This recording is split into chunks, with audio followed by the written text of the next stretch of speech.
Apat na senatorial candidate noong 2025 midterm election ang tumanggap umano ng donasyon mula sa mga kontraktor na sangkot sa katiwalian sa mga infrastructure project ng DPWH. Ayon kay COMELEC Chairman George Erwin Garcia, 21 kontratista na ang na-flag ng COMELEC matapos magbigay ng pondo para sa pangangampanya ng hindi bababa sa 7 kandidato kabilang ang 2 party list groups. Ipinaliwanag ng COMELEC na ipinagbabawal sa Omnibus Election Code ang sinumang kontratista ng gobyerno na magbigay ng anumang uri ng electoral contribution and expenditure sa sinumang kandidato.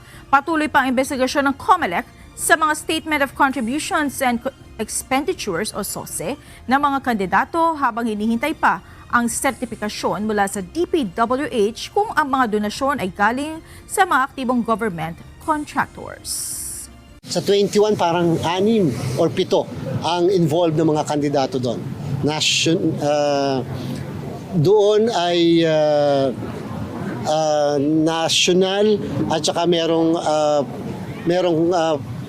party list.